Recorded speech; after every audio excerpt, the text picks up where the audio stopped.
러시아의 그 유명한 작가 톨스토이가요, 어릴 때는 참 신앙인으로서 잘 자랐습니다. 그런데 10대 때 신앙을 떠나서 55세 때 그가 다시 주님 품으로 돌아옵니다. 신앙론이라는 글에, 유명한 글에 보면은 이런 고백을 하고 있습니다. 나의 지나간 55년간 살아가는 동안 내 인생 최초의 15년 소년기를 제외하고는 나는 안식을 경험하지 못했다. 안식을 알지 못하고 살아왔다. 내가 18세 되던 때에 내 한 친구가 찾아와서 신이 인간을 만든 것이 아니라 인간이 신을 만들었다고 나를 설득했다. 나는 그 말이 진리라고 생각했다. 그래서 나는 어렸을 때의 종교, 가족의 종교인 기독교를 떠나기로 결심했다.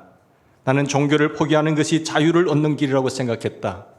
나는 심지어 종교는 나를 속박하는 것이라고 믿었다. 그러나 내 나이 55세에 이제 나는 내가 버린 어머니의 품과 같은 신앙의 품으로 돌아온다. 나는 종교로 돌아온 것이 아니다. 나는 예수 그리스도에게로 돌아왔다.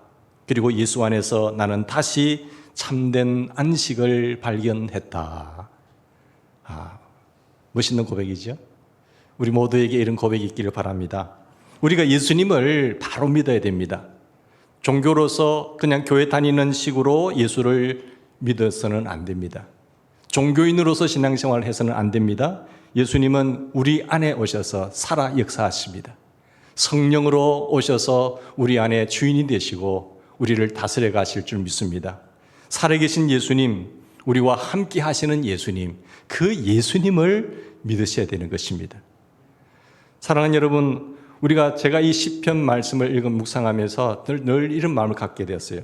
나는 하나님과 더욱더 친밀한 교제를 가질 수 없을까? 하나님을 가까이 함이 내게 복이라고 했는데 하나님과 더 친밀한 관계를 맺어야지. 여러분, 좋은 사람하고는 관계를 맺고 싶지 않으세요? 어떤 일이 있다고 하더라도 그 사람 관계는 지키려고 합니다. 특히 부모님들 관계는 나를 낳아주시고 기르신 부모님이기 때문에 좋은 관계를 유지하려고 하지요. 그리고 그 은혜에 보답하려고 하지요. 그러나 우리가 이 땅을 살아가면서 좋은 사람들과의 관계를 두텁게 하시고 시간을 들이고 애를 쓰시고 무엇보다도 우리가 간과하지 말아야 될 것은, 놓치지 말아야 될 것은 이 우주의 나의 아버지 되시는, 나를 생명 주신 그 하나님과의 관계를 잘 맺는 친밀한 관계가 유지되는 그런 은혜를 누리시기를 바랍니다. 사실 하나님과의 친밀한 교제는 예수를 믿는 모든 사람들에게 주어진 복인 것입니다. 우리 안에 성령 하나님이 오셔서 나의 주인 되시고 나를 이끌어 가시기 때문이죠. 그러나 많은 사람들이 이 받은 은혜를 누리지 못하고 있습니다. 내 안에 역사하시고 우리 인생의 가운데 내 중심이 오셔서 우주를 다스리시고 나를 이끌어 가시는 그 하나님의 사랑을 우리는 잊어버리고 산다는 것이죠. 또 주변에 많이 보면은 그런 사람들이 많지 않아요. 정말 주님과 좋은 관계를 가지는 사람들이 간증을 들을 때나 저 사람이 저렇게 하나님과 친밀하구나 생각하지, 평소에 교회 다니면서 주변에 보면 정말 하나님과 밀접한 관계를 유지하면서 행복한 사람들이 그렇게 많지 않다는 것입니다. 우리가 신앙이 공부할 때 늘 새롭게 하소서라든지 신앙의 간증들을 듣다 보면은 우리가 세임이 나는 것처럼, 하나님은 저렇게도 역사하시고 저렇게도 나타나시네, 하나님은 지금도 일하시는 하나님이구나 라는 사실을 우리는 많이 보게 되지 않습니까? 그래서 저도 기도합니다. 하나님, 저도 평생에 하나님과 친밀한 관계를 끝까지 유지하며 살 수 있게 해주세요. 그런 사람 많이 만나고 이야기하게 해주세요. 그렇지 않다고 한다면 책을 통해서라도 하나님 만나게 해주세요. 기도 늘 하는 것이. 근데 하루는 깨달음이 뭔가 하면, 책을 통해서 기도하니까, 책을 통해서 또 만나게 달라고 하니까 시편이 생각나는 거예요. 다른 성경을 보면은 하라, 하지 말라, 좀 딱딱한 복음이지만은 시편은요, 하나님과 친밀한 관계를 만난 사람들의 이야기거든요. 간증이잖아요. 힘들었을 때 하나님 회복시켜 주신 하나님, 내가 공부했을 때 나의 기쁨을 주신 하나님, 내가 부르짖었을 때 나를 찾아오신 하나님, 그 하나님의 그 노래와 감사와 기도가 젖어 있는 그 복음이 시편이잖아요. 이는 간증입니다. 하나님을 만난 친밀한 교제를 가진 사람들의 신앙 고백인 것입니다. 하나님을 인격적으로 만났어요. 그래서 하나님을 사랑합니다. 하나님께 감사해요. 늘 하나님이 내 안에 계신 것처럼 의식하며 살아가는 것이지요. 저는 이 말씀을 시편을 통해서 하나님과의 친밀한 교제를 생생하게 보게 됩니다. 제가 공부해질 때도 다른 성경을 안 읽더라도 시편을 한 번씩 읽게 돼요. 비참한 상태에서도 하나님 찾아가시고 만져주시고 회복시켜 주신 하나님, 그 하나님이 우리의 하나님인 줄 믿습니다. 근데 시편 1편은요, 이 처치면서 시편 전체의 문을 여는 그런 성경입니다. 이 시편 1편에서 말합니다. 복 있는 사람이 누구인가? 그걸 정의해 주고 있어요. 시편 전체 150편까지 있는 말씀에 첫 문을 열면서 전체를 대표하는 이 말씀에 복 있는 사람이란 바로 이와 같은 사람이다 라고 말하고 있죠. 그래서 그것이 시편 전체가 복 있는 사람에 대해서 이야기를 합니다. 복 있는 사람 반대는 복 없는 사람이죠. 근데 정리하기를 복 없는 사람은 뭐라고 말하고 있으세요? 악인이다. 악인은 결코, 하나님의 사람들은 여호와께서 인정하시지만 악인은 망하리로다. 결국 망한다고 이야기하고 있잖아요. 여러분 복 있는 사람이세요? 한번 물어보세요. 당신은 복 있는 사람입니까? 예? 당황스럽더라도 대답을 한번 분명히 해보세요. 나는 복 있는 사람인가? 다른 사람들이 나를 보고 저 사람은 복 있는 사람이다 라고 말을 하세요? 아니면은 참 지질이 복도 못 받았네 그렇게 말하시나요? 야, 저분은 참 복 있는 사람이네. 예? 많은 사람들이 말합니다. 노력해도 애를 써도 눈물을 흘려도 몸부림을 쳐도 복을 못 받는 사람, 복이 없기 때문에 되는 일이 없다고 생각합니다. 내 가정도 봐도 그렇고 내 삶을 봐도 그렇고 환경을 봐도 그렇고 능력도 환경도 다 복이 없다는 거예요. 내처럼 이렇게 지질이 복을 못 받는 사람은 어디 있겠느냐. 한탄하면서 살아가는 사람도 있습니다. 그러나 실제로는 그렇지 않습니다. 예수 믿는 사람들이 복 있는 사람이에요. 예수를 내 주님으로 모시고 사는 사람은 복 있는 사람입니다. 거듭난 사람은요, 예수님으로, 예수의 생명으로 사는 사람은요, 복 있는 사람이에요. 정말 그렇습니까? 예수 믿고도 되는 일이 없는데, 힘든 일이 있는데 정말 복 받은 사람입니까? 라는 질문을 하지요. 복이 무엇인지 정확하게 모르기 때문에 갈등하는 겁니다. 여러분 자신이 복이 없다고 생각하는 것이 그래서 이따금 자녀들이요, 자신이 불행하다고 생각하는 것을 보고 안타깝지 않습니까? 어른들이 볼 때는 참 이해가 안 되는 거예요. 옛날에 어른들 못 먹고 힘들고 못 입고 삶이 공고했을 때, 어려웠을 때, 지금 보면은 자녀들이 그런 말 못 해요. 지금 먹을 거 다 있지요. 공부 마음껏 할 수 있지요. 수고하면은 수고한 대로 얼마나 편리한 세상입니까? 그런데 나중에는 깨닫게 되지만 그걸 어릴 때는 잘 못 깨달아요. 자녀들이 그만큼 다 있으면서도 못 깨닫는다니까요. 나는 복 없는 사람인 줄 알고 생각한다고요. 사랑하는 여러분, 많은 사람들이 은혜를 모르고 살기 때문에 그렇죠. 어른들이 보기에는 얼마나 정말 안타까웠겠습니까? 이것이 복임을 모르기 때문에 그렇지 않습니까? 복이 복인 줄 모르면은 복을 받고도요, 누리지 못해요. 우리 그리스도인 또한 마찬가지입니다. 예수님의 내 안에 오심으로 말미암아 엄청난 복을 받았음에도 불구하고, 영생을 얻었고 하늘의 시민권자로 살음에도 불구하고 나는 복 못 받았다, 이렇게 생각하는 거죠.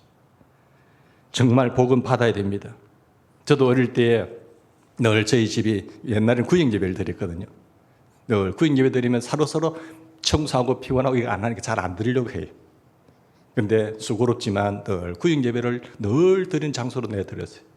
그래서 오면은 다 저를 위해서 기도합니다.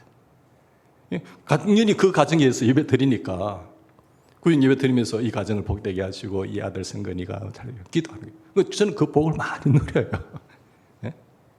그 복 기도로 베풀어주던 그 기도가 싹이 나고 나무가 되는 거예요.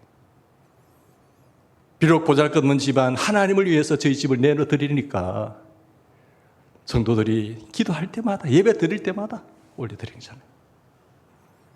여러분, 복 있는 사람은 사는 것이 다릅니다. 복을 받은 사람의 모습을 보십시오.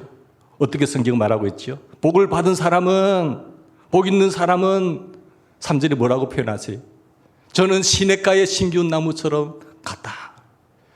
철을 따라 열매를 맺잖아요. 시냇가의 심기운 나무는 뿌리가 시냇가에 있기 때문에요, 가뭄이 와도 걱정이 없어요. 그 잎사귀가 마르지 않아요. 그가 하는 모든 일이 다 형통하리로다. 이게 복받은 사람의 모습을 이야기하는 거죠. 시냇가에 심기운 나무처럼요. 시냇가에 심기운 나무는 저절로 과실을 맺습니다. 별로 애씀이 없어요. 그냥 저절로 때를 따라 시절을 쫓아 열매를 맺어요. 잎사귀가 마르지 않습니다. 마를 이유가 없습니다. 이런 삶이 복이 있는 사람이다라고 말하죠. 애쓰는 이유가 없어요. 애쓸 이유가. 그냥 하나님 바라보고 내가 주님 내 안에 계시기 때문에 그냥 순탄하게 흘러가는 거예요. 이런 삶이 복이 있다는 것이죠. 거칠고 메마른 바위 산 위에 심기운 나무 생각해 보세요. 애를 써요. 몸부림을 쳐요. 그래도 열매가 잘 맺힐까요? 잘 안 맺혀요.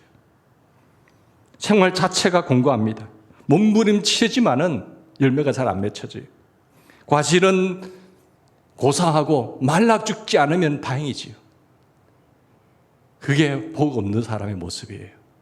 근데 복 있는 사람은 시냇가에 심기운 나무처럼 된다고 말씀하고 있습니다.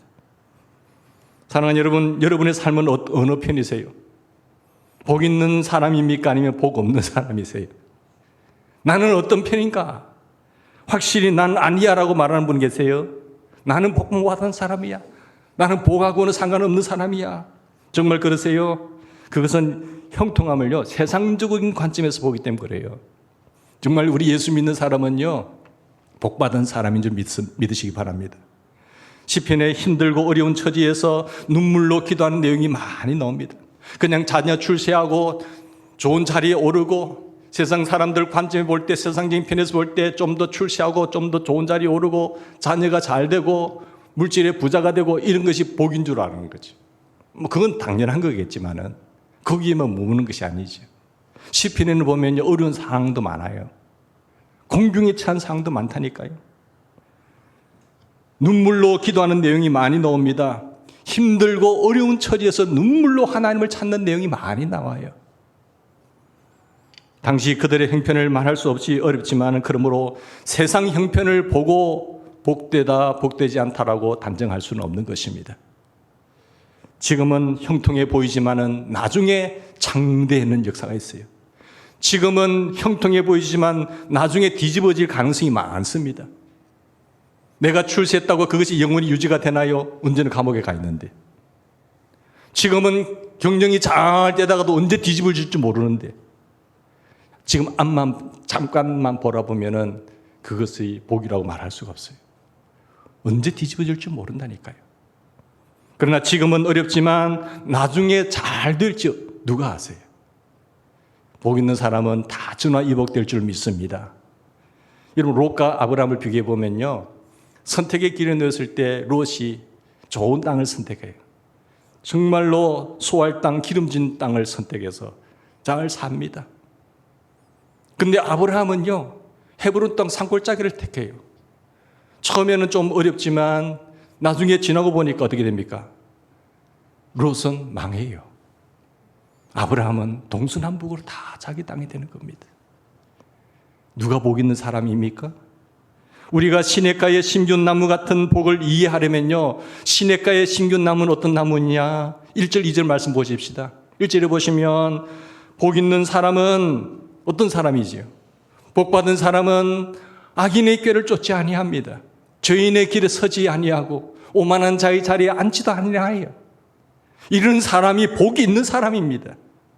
오직 하나님의 말씀을 주야로 묵상하는 사람이에요. 여러분 그러세요?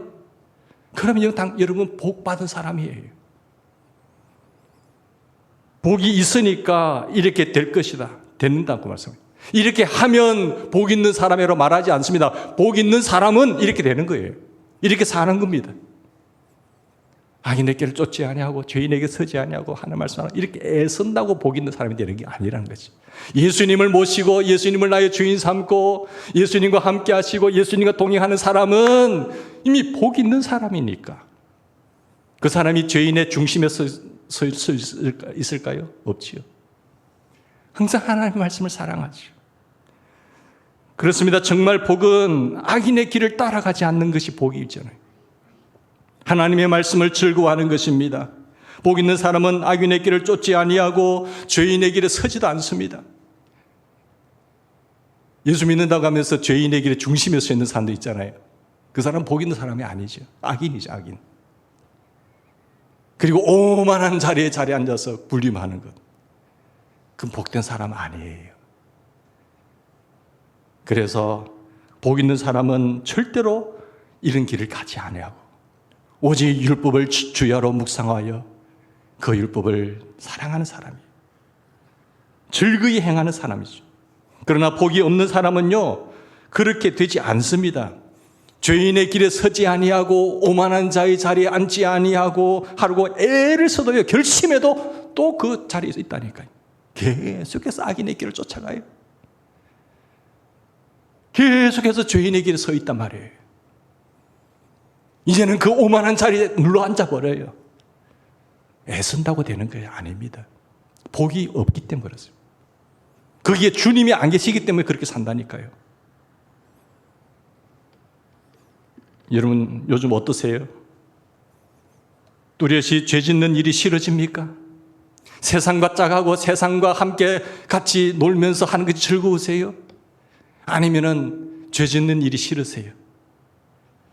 세상 이야기 나누는 일이 부담스러워지고 성경 읽는 일이 싫어지고 성경은 읽기만 읽으면 눈이 내려오고 하나님 말씀 듣기만 들으면 듣기 싫고 주의 일 교회 가는 것이 무겁고 부담이 되고 힘들어졌어요? 아니면은 정말로 악인의 길 세상 이야기는 싫고 하나님의 말씀이 즐겁고 하나님을 찬양하고 기도하고 교회에 있는 것이 행복하세요? 내가 항상 주의 말씀을 묵상하는 것이 행복하고 말씀이 송이꿀보다 더 달세요? 어느 편이세요? 그걸 보면은 나무를 알 수가 있습니다. 절대로 좋은 나무가 아니고는 좋은 열매가 나올 수가 없어요. 나의 삶의 현실이 이렇게 나타난다고 한다면 한번 점검을 해 보셔야 됩니다. 정말로 주님을 사랑하고 교회를 위해서 충성하고 싶고 나는 죄는 모양이라도 보기 싫다. 악인의 꾀를 쫓아가고 꾀를 부려서 뭐 어떻게 한다는 것이 싫으신 것이. 이게 복 있는 사람이라는 증거입니다. 증거. 진짜 복을 알아야 됩니다. 하나님께서 제사장들에게 이스라엘 백성들을 축복하라고 이렇게 축복하라고 말했을 때 그 복을 한번 보십시다. 우리가 마지막 축도송 이게 마칠 때 하는 찬양 있잖아요. 그게 바로 이 말씀이에요. 민수기 6장 22절부터 내용. 제사장 하나님께서 제사장들 보고요. 아론의 집안이 제사장 집안이잖아요. 그들 보고 너희는 이스라엘 백성들이 이렇게 축복하라. 그러면 내가 복을 주겠다 했어요. 우리가 복을 빌면 하나님이 복을 주실 줄 믿습니다. 여호와께서 모세에게 일러 가라사대 아론과 그 아들들에게 구하여 이르기를 너희는 이스라엘 자손을 위하여 이렇게 축복하여 이르되 여호와는 내게 복을 주시고 너를 지키시기를 원하며 여호와는 그 얼굴을 내게 비치사 은혜 베푸시기를 원하며 여호와는 그 얼굴로 내게로 향하여 드사 평강 주시기를 원하노라 할지니라 하라. 그들은 이같이 내 이름으로 이스라엘 자손에게 축복할지니 내가 그들에게 복을 주리라. 이런 축복을 많이 하시기 바랍니다. 그러면 내가 하나님께서 복을 주겠다는 거죠. 하나님께서 주시는 복이 무엇입니까? 하나님과 친밀해지는 복이에요. 은혜와 평강의 복이에요. 주님이 우리에게 계셔서 복 있는 사람이 되면 이런 은혜와 복을 하나님과 친밀한 관계 속에 살아가야 되는 겁니다. 많은 성도들이 이런 엄청난 복을 받고도 복을 받았는지 잘 모르는 사람들이 많더라고요. 그래서 공허해요. 종교 생활을 하는 거죠. 성령님이 내 안에 있는 것보다 더 큰 깊은 친밀한 관계가 어디 있을까요?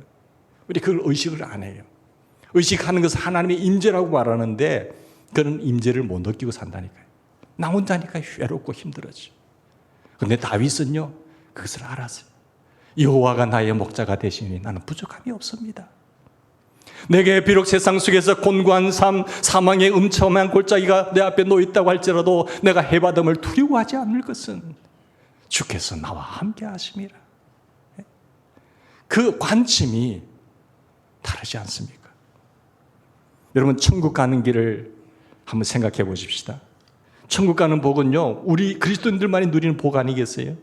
누가 천국 가는 복을 받은 사람입니까? 마음에 시온의 대로가 있어서 늘 천국 가는 길을 가는 사람입니다. 그는 천국 갈 때 마음 졸이지 않습니다. 내 아버지 집에 가는 거니까. 나는 이 집에 잠깐 있다가 주님 부르시면 천국 내 집에 가니까. 여러분, 그게 부담이 되세요? 새 아파트 입주만 하더라도 아유, 언제 며칠 남았지, 기대가 되고 가슴이 설레이고 빨리 들어가야지. 새집 사다가 새집 지고 나서 그런 기대가 되지 않으세요? 부담이 되고 두려우세요? 기다려지지 않습니까? 우리 천국을 소유한 하나님의 백성들은요, 천국 가는 게 즐거워요. 그런데 나는 천국 가기 싫어, 이 세상의 집이 더 좋아 하는 사람들은요, 한번 생각해 보실 일이에요. 우리 예수 믿는 사람들은 천국 가는 복을 누리는 사람이 된 것입니다. 천국이 가까울수록 가슴이 설레는 거잖아요. 우리 아버지 집, 나를 위해서 준비한 집은 어떤 집일까? 우리 어디 자기 집 있는 사람은 여행을 가든지 어디 갔든지 하루 일을 마치고 들어갈 때 그냥 쑥 들어가잖아요. 내 집이니까. 내 집이 없는 사람은, 내 집이 아닌 사람은요, 두려워지는 거죠. 걱정이 되는 거죠. 천국 가는 복이 없는 사람은 어떻습니까? 아무리 깨끗하게 살고 선행을 많이 하고 천국이 가까울수록 그런 사람은요, 두렵습니다. 불안한 거예요. 천국이 자기 집인 줄 모르니까. 지옥을 향하는 그 두려움 속에서 어쩔 줄 모르는 거예요. 조금만 더 이 땅에 지옥을 늦게 가려고 버텨보려고 애를 쓰는 거죠. 마지막 임종의 순간에 그래서 곡을 하고 구슬을 하고 죽은 이후의 길이 복되다고 용을 쓰더라도 하나님이 두렵고 천국이 겁나는 거예요. 천국이 너무 낯선 거지. 하나님 아버지가 아니고 천국이 내 집이 아니기 때문에 그렇지요. 하나님이 내 아버지이시고 천국이 내 집인 사람, 그런 사람들은요, 아버지 저 왔어요, 아버지 저 왔어요, 그냥 문 열고 쑥 들어가는 거예요. 그런 복받은 우리 여러분 감사하십시다. 하나님 나를 자녀 삼아주신 것 감사합니다. 복 있는 사람은 어떻다고 표현하고 있으세요? 하나님의 말씀을 사모합니다. 여러분 2절 말씀 보십시다. 오직 여호와의 율법을 즐거워하여 그 율법을 죄하러 묵상하는 사람이, 이 말씀이 고민이 되는 사람이 있을 것입니다. 솔직히 성경 읽는 것도 배우는 것도 부담스럽고 성경 읽으면 잠밖에 안 오고 설교는 왜 저래 길고 하나님의 말씀이 싫고, 왜 그럴까요? 읽기 싫고 듣기 싫은 마음이 있으세요? 그러나 잘 들으십시오. 우리 모두에게 원죄가 있기 때문에 하나님의 말씀이 부담스러운 거죠. 여러분, 원죄가 뭡니까? 하나님의 말씀을 짓밟아 버리잖아요. 하나님의 말씀을 무시해 버리잖아요.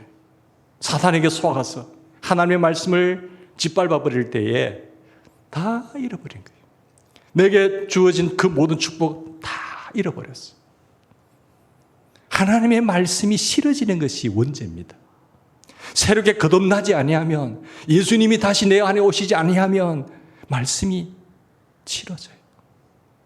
하나님의 말씀에 순종하려고도 하지 않아요. 말씀이 싫고 부담이 되는 거죠. 원죄가 곧 하나님의 말씀을 버린 것이기 때문이니까요. 그러나 우리가 예수님을 믿게 되면 우리 안에 친히 전혀 새로운 마음이 일어납니다. 하나님의 말씀에 대한 은혜를 받게 되고요, 하나님의 말씀에 힘을 얻게 되게 되고요, 하나님의 말씀의 이 질문길을 따라서 삶을 순종하며 나갈 때 다 하는 일이 형통한 길이 되는 거예요. 하나님 우리를 괴롭게 하기 위해서, 우리를 억압하기 위해서, 우리를 불편하게 하기 위해서 말씀을 준 것 아닙니다. 더욱더 이렇게 사는 것이 행복하고 고장남이 없이 평안하게 잘 살 수 있는 내비게이션이 하나님의 말씀이죠. 하나님 우리도 이 말씀 주지도 않고 네 마음대로 살아라 했으면 어떻게 될 뻔했어요? 여기 가서 힘들고 저기 가도 힘들고. 근데 하나님 우리를 다 만드시고 좋은 고가의 기기를 만들고 삶의 메뉴를 딱 줬는데 그대로만 딱 메뉴를 하면 고장 없이 잘 살 수 있다는 거지. 고린도전서 2장 12절에 보면 우리가 세상의 영을 받지 아니하고 오직 하나님으로부터 온 영을 받았으니 이는 우리로 하여금 하나님께서 우리에게 은혜로 주신 것들을 알게 하려 하심이라. 하나님의 엄청난 이 은혜를 새로운 영이 오셔서 우리를 성령께서 깨닫게 알게 하신다 말씀합니다. 찬송을 부를 때 은혜가 됩니다. 말씀을 들을 때 은혜가 됩니다. 기도할 때 은혜가 됩니다. 회개가 나옵니다. 감사가 터져 나옵니다. 더 은혜 받고자 하는 갈망이 생겨요. 하나님을 더 친히 가까이 하고 싶어요. 우리 안에 이 복이 심어진 것이죠. 예배드리고 싶은 거예요. 그분 만나고 싶은 거예요. 계속해서 기도하고 싶은 거예요. 그래서 다윗은 하나님을 가까이 하면 내게 복이다. 여러분, 소중한 사람일수록, 귀한 분일수록, 내게 없어서는 안 된 사람일수록 더 가까이 하고 싶잖아요. 하나님이 그런 사람보다 못한 분이세요? 나에게 생명 되시고 나의 전부가 되시는 나의 아버지 주님 사랑합니다. 나의 힘이 되신 여호와여, 내가 주님을 사랑합니다. 그분은 나의 반석이시오, 나의 요새시오, 나의 피할 바위시며 나의 산성이신 주님 감사합니다. 이 사실을 우리가 깨달았으면 좋겠습니다. 우리 안에 이 복이 심어진 것이죠. 우리 안에 성령이 임하셨습니다. 성령은 거룩한 영이십니다. 그러므로 모든 성도에게 거룩함에 대한 갈망이 있어요. 성령이 충만하면 충만할수록 거룩함에 대한 갈망, 죄에 대한 거부감이 있습니다. 그래서 복 있는 사람이 되는 거예요. 복 없는 사람, 악인들은요, 죄의 중심에 서 있어요. 악한 길을 쫓아가요. 오만한 자의 자리에 앉게 돼요. 죄인의 길에 항상 서 있어요. 비록 육신의 욕구가 여전히 장하여서 끌려다녀도 우리가 마음이 편치 않은 것처럼 에베소 4장 3절에 보면 성령의 근심이 있는 이유가 뭐죠? 우리는 거룩한 성령님이 계셨기 때문에 그 거룩한 영이 내가 그런 삶을 살면 불편하게 만드는 거죠. 우리의 마음이 편하지를 않아요. 우리 안에 이 역사를 붙잡아야 됩니다. 이것이 복 있는 사람이다 라고 말하고 있습니다. 어느 전도사님, 목사님 이야기하시는 자기 교회에 있는 전도사님이 신학교 가면은 그게 채플이라는 게 있거든요. 경건의 훈련하는 시간이 있어요. 이게 어느 점수 결석을 많이 하게 되면 낙제가 되면 유급이 됩니다. 나중에는 졸업을 연기해야 돼요. 근데 이 전도사님이 좀 바빠가지고 목사님 이야기를 보면은 이제 카트란이 있어서 요거를 한 번 더 결석하게 되면은 유급이 되게 되는데, 그래서 이제 그걸 면할 수 있는 방법이 뭔가 하면은 교회에 행사가 있어서 부득불 빠지게 되는 그 증명서만 있으면은 그걸 만회하게 돼요. 결석을 안 치는 겁니다. 근데 그렇게 해서 증명서를 떼가지고 그걸 제출해서 면했습니다. 근데 시간이 지나면서 부흥회 때 예배 시간에 하나님의 말씀에 찔림받았어요. 회개했어요. 하나님 죄송해요. 죄송해요. 제가 그 사실을 모면하기 위해서 교회 행사도 없었는데 그 행사 증명서를 내가지고 냈습니다. 죄송합니다. 그 목사님, 목사님, 제가 이렇게 해서 죄송합니다. 그걸 학교에 들고 가니까, 이러면 당신 이번에 졸업 못 하는데 1년 더 해야 되는데 등록금 내야 되고 수업료 내야 되고 해야 되는데 지나간 것 그걸 하겠니? 네, 죄송합니다. 제가 1년 유급하더라도 할 수 없어요. 그 목사님이 자랑하는 거예요. 아, 이 순서 괜찮다. 1년 좀 늦게 간다라도 자기가 회복된 거잖아요. 그 1년 몰래 빨리 졸업해가지고 그 평생 목회할 사람인데 어떻게 하겠어요? 한 번에 제가 서울에 있을 때 우리가 이번에 항존직 피택 되면, 장로회 피택이 되면은 옛날에는 6개월이었어요. 요즘 5개월 하다가 지금 4개월이거든요. 보통 6개월 하면은 봄 노예가 있으면 가을 노예가 있잖아요. 6개월 상관이거든요. 봄 노예 때 허락을 받아가지고 선거를 해가지고 교육을 6개월 안에 해가 가을 노예 임직을 못 받습니다. 아무리 빨리 한다더라. 근데 빨리 봄 노예 허락을 받아서 가을 노예 통과되어서 다 임직을 하고 싶지요. 그래서 많은 사람들이 그걸 속이게 돼요. 그냥 계획했다. 근데 한 팀은요, 그게 화제거리가 됐어요. 그 피택자들이 우리 평생 하나님의 교회인데, 하나님이 주신 직분 감당할 건데, 이거 속여서 뭐 할 거냐. 속여서 한 회기 빨리 하면, 몇 달 빨리 하면 뭐 하겠느냐. 우리 정직하게 하자. 그래가지고, 봄 노예 때 허락받았지만 가을 노예 마치고 안수 안 받고, 그 다음 봄 노예 때 시간이 지나고 받은 거예요. 이게 화제가 될 정도니까 얼마나 부패가 된 거예요. 세상은 그렇다고 하더라도 교회마저 그렇게 된다면 그건 망하는 길이잖아요. 근데 신실한 분이 있으니까 우린 조금 늦게 하더라도 하자는 거지. 그런 교회는 살아날 줄 믿습니다. 복 없는 사람은요, 거짓말을 마치 재능처럼 생각해요. 나 그 탁월하게 그거 했다. 능력인 줄 알아요. 세상은 그것을 인정합니다. 속였다는 거지. 지혜롭게 잘 속인 것이 능력이야. 속는 사람이 멍청하다고 생각하는 겁니다. 그러나 어느 쪽이 멍청합니까? 속이는 자가 멍청한 것입니다. 혹시 거짓말을 버리지 않고 있는 사람이 있다고 한다면 꼭 이 질문하세요. 계속해서 거짓말하는 사람 이 질문 해보세요. 거짓말하는 나에게 하나님이 복 주실까? 거짓말하는 나에게 하나님이 복 주실까? 거짓말을 미워하시는 하나님이 거짓말을 깔고 있는 나의 계획에 복을 주실까? 질문해 보세요. 그게 또 복이라고 돈 벌었다고 그걸 또 교회에 헌금하네요. 그 교회가 든든히 서갈까요? 하나님 그런 돈도 받지도 않고. 이번에 간증할 때 들었잖아요. 이런 부패의 돈 가지고 헌금해가지고 교회 짓는 것 하나님 기뻐하지 않는다. 야, 그래도 사람 믿는 분들 많더라고요. 여러분, 눈앞만 보면 안 됩니다. 거짓말을 미워하시는 하나님이 거짓말을 깔고 있는 사람들의 삶에 절대로 복을 안 줘요. 앞만 잠깐만 보면 복 주는 것 같지요? 복 받은 것 같지요? 다 뒤집어집니다. 여러분. 거짓말로 부정한 방법으로 재산을 모았다가 그 재산이 여러분 날아가는 거 안 보셨어요? 그 돈은 다 내 돈이 안 되는 거예요.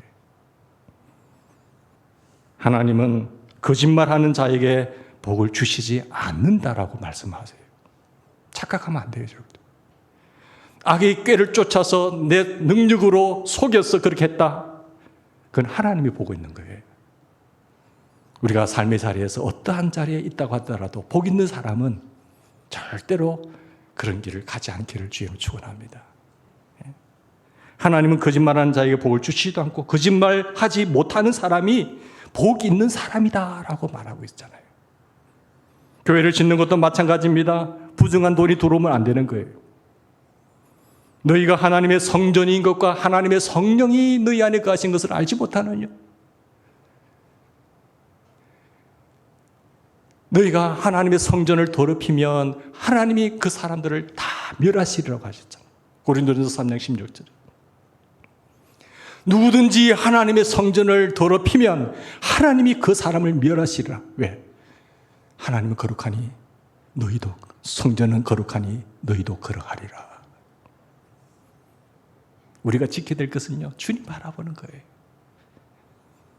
어려움이 있을지라도 주님을 더 알고 싶고 세상과는 구별되게 살고 싶은 마음이 복 있는 사람의 증거입니다. 할렐루야. 예. 술수 부리고 꾀 부리고 세상적으로 나가는 그게 복이 절대 아니에요. 주님이 함께 하신 증거가 우리 성도님들 삶에 많이 나타났으면 좋겠습니다. 정말로 신실하게 잘 세워지는 우리 개인적인 성도들, 우리 교회가 되기를 주님을 축원합니다. 소돔 고모라가 멸망하는 것은 왜 그럴까요? 죄가 많았어도 그렇지만 의인이 없어서 그래요.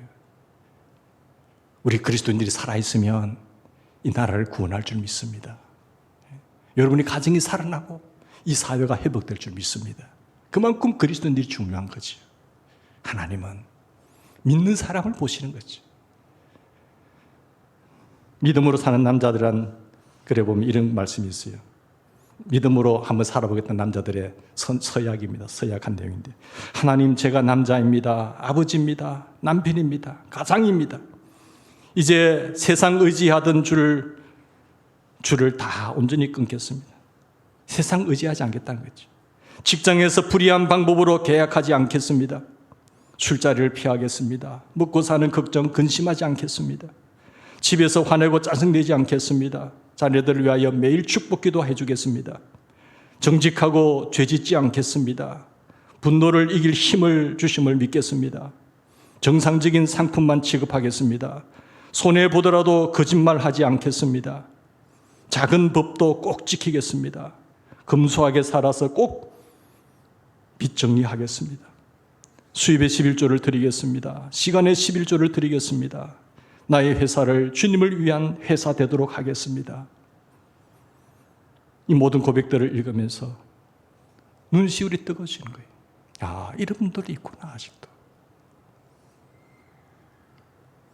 사랑하는 여러분, 하나님을 진정으로 믿게 되어서 복을 복으로 깨달았다는 증거가 우리의 삶에 많이 나타나서 좋은 영향력 많이 끼치고 아버지 앞에 섰을 때 아버지 저 왔습니다.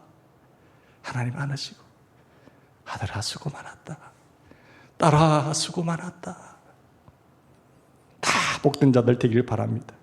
여러분 안에 이 마음이 있습니까? 우리 안에 주님 거하신 그 주님 바라보십시다. 6절 말씀 보세요. 무릇 의인의 길은 그 길은 하나님이 인정하신 길이에요. 다 한 번 죽는 것은 정하니죠. 그 위에는 하나님의 심판이 있는데 의인의 길은 하나님이 인정하시지만 복 없는 사람 악인은 망하리로다. 이 말씀을 마음에 새기고 우리 남은 생애 동안 주를 위해 사시다가 다 주님 앞에 기쁨으로 서는 우리 주인공들 되기를 주의 이름으로 축원합니다. 같이 기도하십시다. 하나님